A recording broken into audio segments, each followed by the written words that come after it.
బాగా ఇష్టం. కానీ నాకు ప్రెగ్నెన్సీ డెఫినెట్గా రిస్క్ అవుతుందని డాక్టర్ గారు చెప్పారు. దాంతో ఇంట్లో వాళ్ళకి తెలియకుండా నేను ముంబై వెళ్ళి అబార్షన్ చేయించుకున్నాను. ఈ విషయం ఎలా ఆరా తీశారో నాకు తెలీదు. ఇంట్లో అందరికీ ఇది తెలిసిపోయింది. అప్పటినుంచి మోహన్ పూర్తిగా మారిపోయాడు.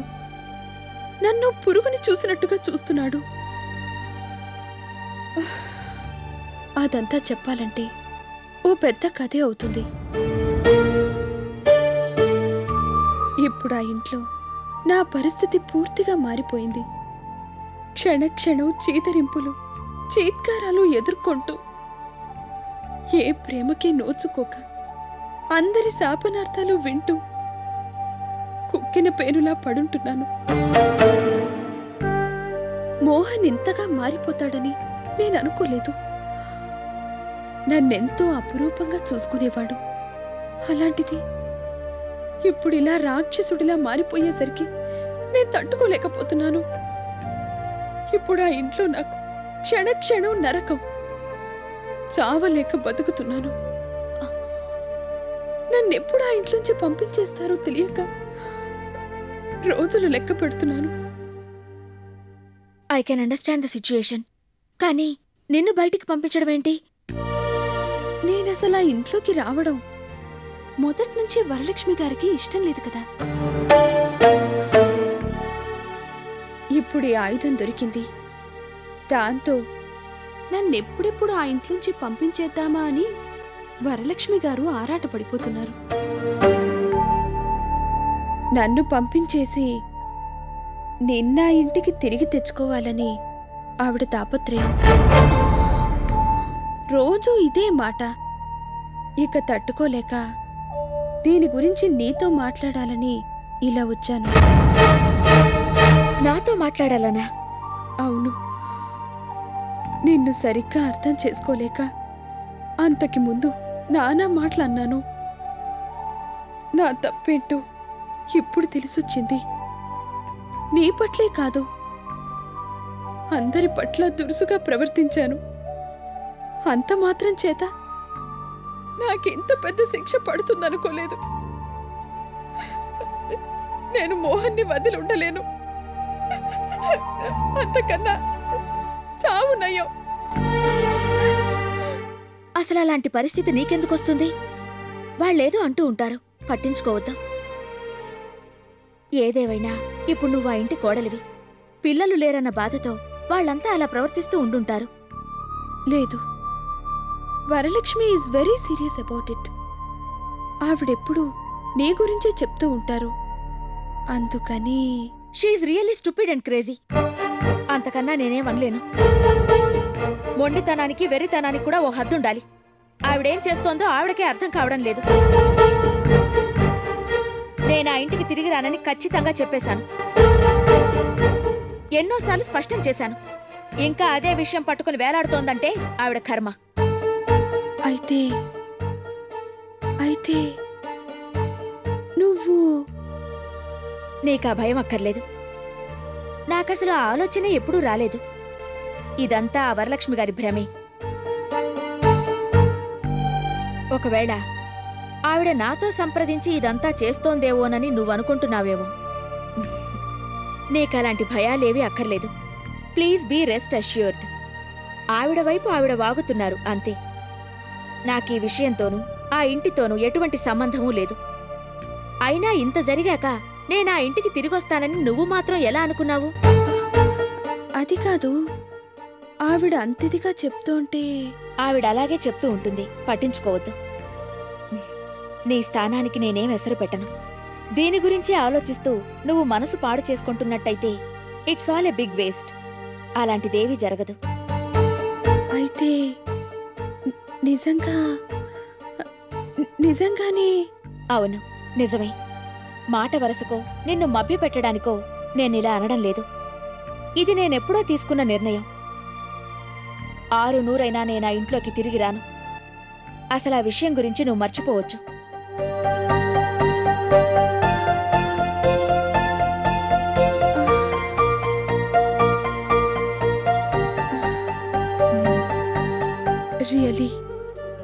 Very great. నీలాంటి వాళ్ళు చాలా అరుదుగా కనిపిస్తూ ఉంటారు. నీ గొప్ప మనస్తత్వాన్ని అర్థం చేసుకోక నేనప్పుడు పిచ్చి పిచ్చిగా ప్రవర్తించాను. అదంతా గుర్తు చేసుకుంటుంటే నాకే సిగ్గేస్తోంది. Please forgive me. నేనదంతా ఎప్పుడో మర్చిపోయాను. నువ్వు మాత్రం ఎందుకు గుర్తు చేసుకోవడం? Forget it. నీ తప్పు నువ్వు తెలుసుకున్నావు. నీలో చాలా మార్పు వచ్చింది, అంతే చాలు. Really you are great. నేనంతకన్నా ఇంకేమీ అనలేను. నీ మంచి మనసుని మాత్రం ఎప్పటికీ మరవలేను.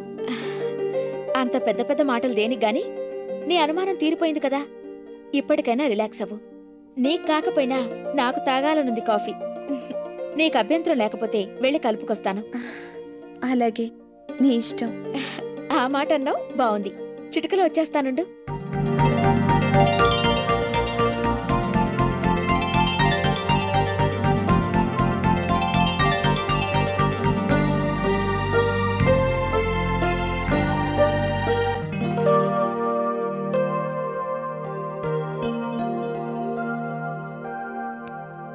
మేడం, ఏంటి సార్ రమ్మంటున్నారు madam.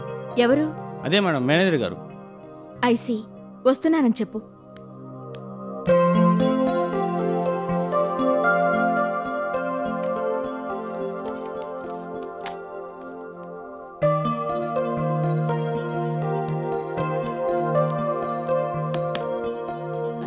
May I come in sir?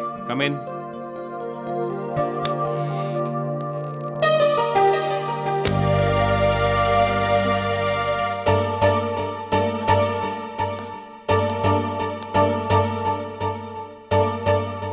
మీరు ఇక్కడ జాయిన్ అవ్వకముందు ఏం చెప్పారు?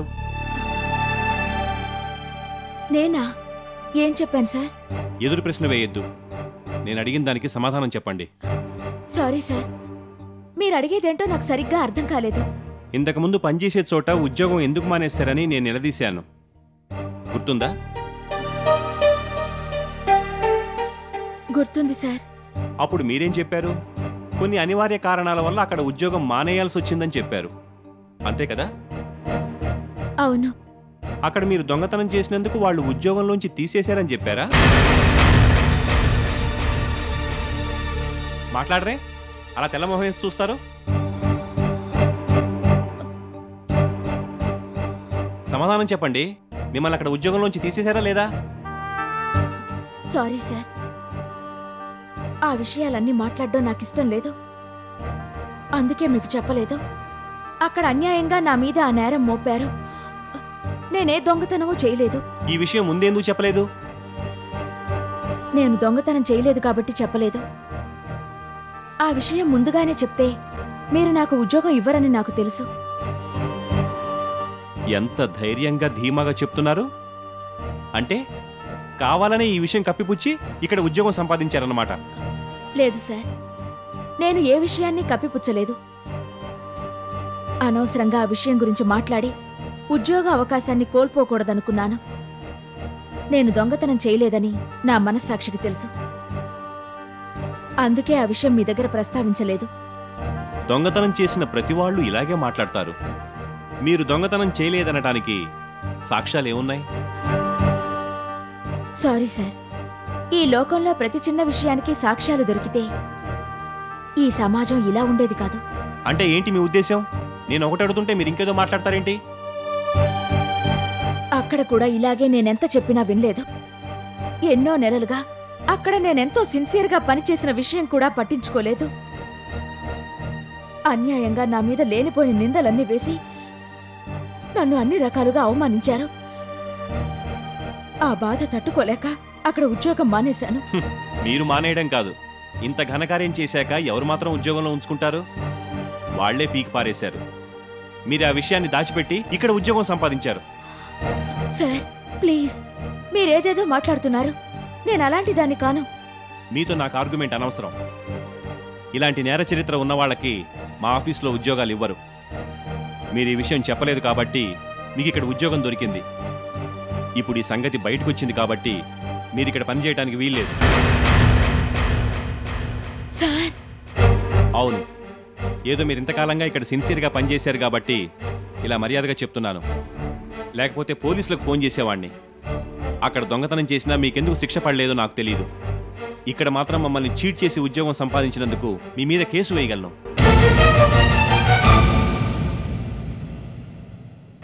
ఐఎమ్ సారీ, నేను ఇంతకన్నా ఇంకేం చెప్పలేను. మీరు రేపటి నుంచి ఇక్కడ పనిలోకి రానక్కర్లేదు.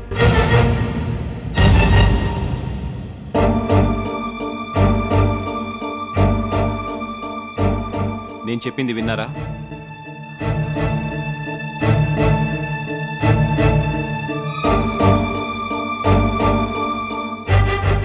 రేపటిదాకా ఎందుకు సార్?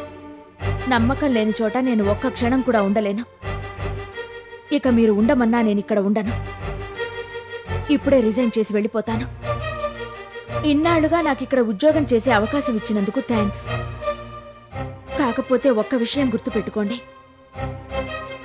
నేను మిమ్మల్ని మోసం చేసి ఇక్కడ జాయిన్ కాలేదు. నేనెక్కడున్నా నిప్పులాగానే బతుకుతాను. తప్పు చేసిన దాన్నైతే ఇలా మీరు అడగంగానే రిజైన్ చేసి వెళ్ళిపోను. మీ కాళ్ళ వేళ్ల బతిమాలి ఏదో నచ్చ చెప్పి ఇక్కడుండిపోవడానికే ప్రయత్నించేదాన్ని. ఆ విషయం అర్థం చేసుకోండి. వస్తాను.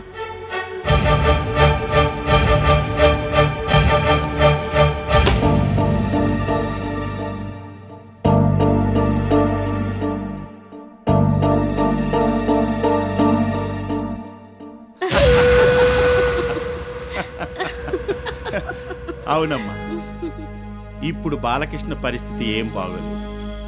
ఆర్థికంగా మానసికంగా చాలా కుంగిపోయాడు. అప్పులు తీర్చడానికి తల్లి నగల్ని కూడా అమ్ముకోవాల్సి వచ్చింది. నీ పేరు చెప్పి ఇక్కడి నుంచి ఏ సాయం అందకుండా కట్టుదిట్టం చేశాను. తనంతకుముందు చూస్తున్న ఆఫీసులను కూడా మూసేశాడు. ఇప్పుడు అతని పేరు మీద ఏ ఆస్తి లేదు, చేతిలో చిల్లి గవ్వ కూడా లేదు. కరెక్ట్గా చెప్పాలంటే రోడ్డు మీద పడ్డాడు. ఇదే డాడీ, ఈ మాట వినడం కోసమే నేను ఇన్నాళ్లుగా తప్పించిపోయాను. He's now an easy target for me. అతను మళ్ళీ ఊపిరి పీల్చుకోకముందే మనం అతని పీకని గుప్పెట్లోకి తీసుకోవాలి. నేనిప్పుడు అదే పనిలో ఉన్నాను. కిషోర్ని ఆల్రెడీ ఉసుగొల్పాను. అతను నానా హంగామా చేస్తున్నాడు. తన అప్పు వెంటనే తీర్చేయాలని, లేకపోతే కోర్టుకు ఇడుస్తానని బాలకృష్ణని బెదిరించాడు. ఐసీ. అవును, నీకు తెలుసు కదా, ఆస్తి కన్నా పరువు ముఖ్యం. ప్రాణాల కన్నా ఎక్కువగా కాపాడుకుంటూ వచ్చాడు. ఇప్పుడు అది కూడా పోయే ప్రమాదం ఏర్పడింది. దాంతో ఏం చేయాలో పాలుపోక బాగా డిప్రెషన్కి గురయ్యాడు. నువ్విప్పుడు అతను చూస్తే షాక్ అవుతావు. జీవోత్సవంలా కనిపిస్తున్నాడు. షాక్ అవ్వండి డాడీ, సంతోషిస్తాను. ఆ అద్దె కొంపలో పలకరించే దిక్కు ముక్కు కూడా లేకుండా అలమటిస్తున్నాడు. మన పాచిక పారాలంటే ఇదే సరైన అదను. మరి ఇంకా ఆలస్యం దేనికి? వెంటనే వెళ్ళి ఆ పని చూడండి. I have made all the arrangements. Kishore ఇప్పుడు అక్కడే ఉన్నాడు. Very good. పూర్ బాలకృష్ణ ఎలా ఉండేవాడు, ఎలా అయిపోయాడు. అయ్యయ్యో పాపం. I really pity you. ఒక్కడివి ఎక్కడ బాధపడటం దేనికి? మా ఇంటికి వచ్చేరాదు, నిన్ను అపురూపంగా చూసుకుంటాను. ఒక బొమ్మని చేసి ఆడిస్తాను. త్వరగా వచ్చే బాబు. ఆ రోజు ఎంతో దూరంలో లేదు బేబీ. అతన్ని నువ్వెలా ఆడిస్తే అలా ఆడే రోజులు వచ్చేసాయి. ఓ, I'm so happy daddy. I really can't wait. మీరు త్వరగా బయలుదేరి వెళ్ళండి. ఓకే, అలాగే.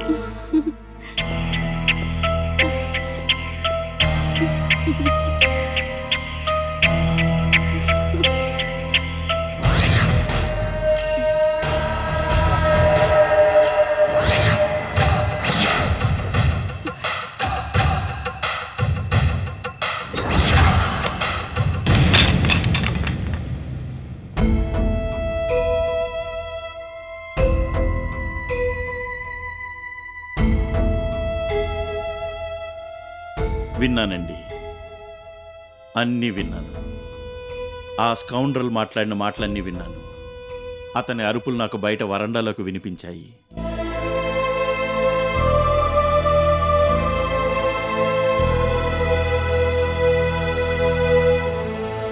అయినా మీరు నా మాట విన్నారా? మా ఇంటికి వచ్చి ఉండండి, మీకు ఈ అవమానాలన్నీ తప్పుతాయని నేను ఆనాడే చెప్పాను. మీరు పట్టించుకోలేదు. ఆ లాయర్ ఏదో చేస్తాడు చూస్తాడని అతన్ని నమ్ముకుని ఉండిపోయారు. ఆయన వల్ల ఏమీ కాలేదు. ఆఖరికి మీకు ఇలాంటి పరిస్థితి వచ్చింది. సింహంలా బతికిన మీకు ఇవాళ చిల్లర డబ్బుల కోసం కోర్టు గుమ్మం ఎక్కాల్సిన దుస్థితి ఏంటి చెప్పండి?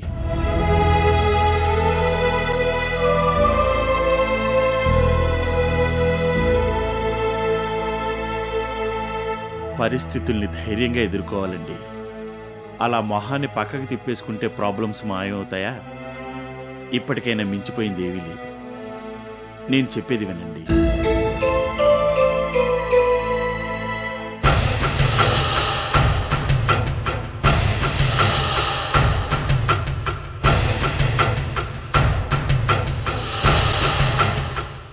నా ఫైనాన్షియల్ పొజిషన్ కూడా టైట్గా మారడంతో నేనేమీ చేయలేకపోయాను. కానీ బేబీ తలుచుకుంటే మీరు ఈ గండం గట్టెక్కగలరు. ఇప్పటికైనా నా మాట వినండి. మీకు డబ్బు సాయంగా ఇవ్వమని బేబీకి చాలా నచ్చజెప్పాను. కానీ తాను ఎందుకో ఇష్టపడటం లేదు. తాను పట్టిన పట్టుని వదలడం లేదు. ఆలోచిస్తే నాకు అనిపించింది, బేబీ అడిగే దాంట్లో మాత్రం తప్పే ఉంది. తాను ఎలాగో మీకు సాయం చేస్తానంటోంది. కాకపోతే తను పోయే ముందు మీ చేత తాళి కట్టించుకొని మీ భార్య అనిపించుకోవాలని తాపత్రయపడుతోంది. అంతే, అంతకు మించి ఇంకేమీ లేదు. మీరెలాగూ వేరే పెళ్లి చేసుకోవాలనుకోవడం లేదు. ఒంటరిగా ఉండిపోయే బదులు ఓ మనిషి జీవితంలో ఆనంద జ్యోతిని వెలిగించానని సంతృప్తి పడొచ్చు కదా. మీరే ఆలోచించండి.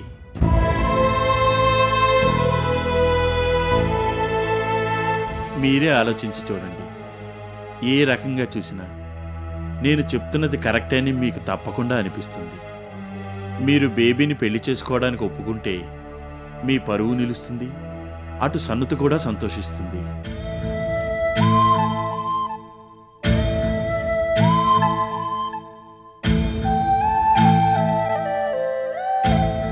అనండి Balakrishna garu. There is no time left. ఎంతో గొప్పగా బతికిన మీరు కోర్టుల చుట్టూ జైళ్ల చుట్టూ తిరగలేరు. ఆ పరిస్థితిని ఊహిస్తుంటేనే భయం వేస్తుంది.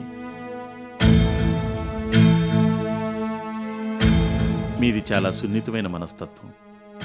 అవన్నీ తట్టుకోలేరు. మీరు బిజినెస్ మ్యాన్ కదా, ప్రాక్టికల్గా ఆలోచించి చూడండి.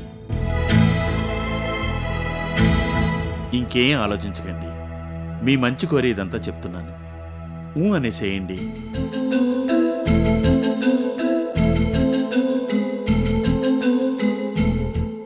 ఈ కిషోర్ ఒక్కడే కాదు, ఇంకెంతమందో ఉన్నారు లైన్లో. వాళ్ళందరూ మీ మీద కక్షగట్టి మిమ్మల్ని నానా హింసలు పెడతారు. ఆ పరిస్థితి రాకముందే జాగ్రత్త పడండి. ఇప్పుడు మీకు సాయపడడానికి ఎవరూ సిద్ధంగా లేరు.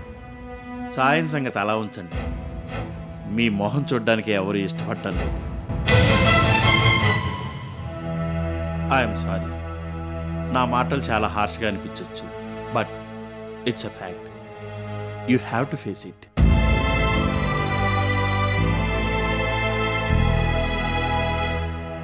అందుకే అనేసేయండి. ఆ ఒక్క మాటతో మీ బతికే మారిపోతుంది. ఏమంటారు?